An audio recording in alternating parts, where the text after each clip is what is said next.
Nomination సందర్భంగా శోభా నాగిరెడ్డిని తలుచుకుని కుటుంబ సభ్యులు ఆళ్లగడ్డ వాసులు భావోద్వేగానికి గురయ్యారు. తండ్రి భూమా నాగిరెడ్డి, సోదరి మౌనిక, సోదరుడు జగత్ విఖ్యాత్ రెడ్డితో కలిసి తల్లికి నివాళులర్పించారు. శోభా నాగిరెడ్డి సమాధి దగ్గర నామినేషన్ పత్రాలు ఉంచి ఆశీస్సులు తీసుకున్న అనంతరం అఖిలప్రియ నామినేషన్ దాఖలు చేశారు.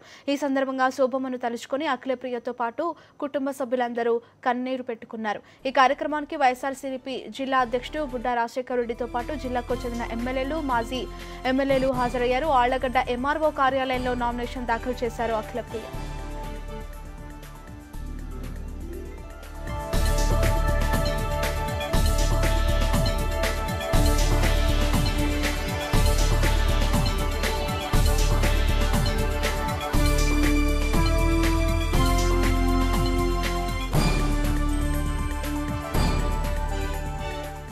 భూమా అఖిలప్రియ నామినేషన్ కి సంబంధించి మరిన్ని డీటెయిల్స్ కరెస్పాండెంట్ లోకేష్ నడి తెలుసుకుందాం. లోకేష్, చెప్పండి, అఖిలప్రియ నామినేషన్ ప్రక్రియ మొత్తం పూర్తయిందా? ఎన్ని సెట్ల నామినేషన్లు దాఖలు చేశారు?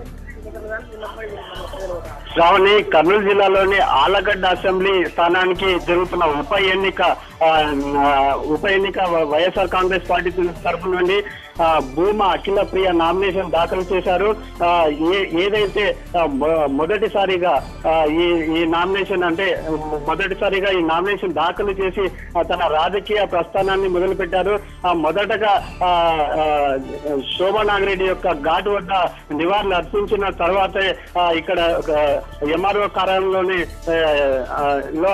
నామినేషన్ దాఖలు చేయడం జరిగింది. ఏదైతే తన ఎటువంటి ఆర్భాటం లేకుండా సాదా సీదాగా తన నామినేషన్ దాఖలు చేయడం జరిగింది. అదేవిధంగా వారితో పాటు వైఎస్ఆర్ కాంగ్రెస్ పార్టీకి చెందిన ఎమ్మెల్యేలు కూడా భూమా నాగిరెడ్డితో పాటు ఎస్వి మోహన్ రెడ్డి, బుడ్డా రాజశేఖర్ రెడ్డి, పలువురు ఎమ్మెల్యేలు కూడా ఈ నామినేషన్ దాఖలు దానిలో హాజరు కావడం జరిగింది.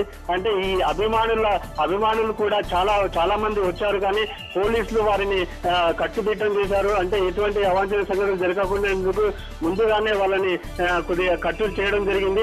ఈ శోభా నాగిరెడ్డి యొక్క పెద్ద కూతురు అఖిలప్రియ కావడము, ఈ నామినేషన్ దాఖలు చేయడానికి కూడా పెద్ద సంఖ్యలో అభిమానులు కూడా తరలి వచ్చారు. ఇప్పుడు జరగబోయే నవంబర్ 8న జరగబోయే ఎన్నికల్లో కూడా తమను గెలిపించేందుకు ఎన్నో ఖచ్చితంగా పాటుపడతామని చెప్పేసి అభిమానులు కూడా చెప్పడం జరిగింది. ఈ నామినేషన్ ప్రక్రియ అనేది 21వ తారీఖున ముగినుంది. ఆ తర్వాత నవంబర్ 8న ఉప ఎన్నిక జరగనున్నది. Shravani. Okay Lokesh, thank you for details.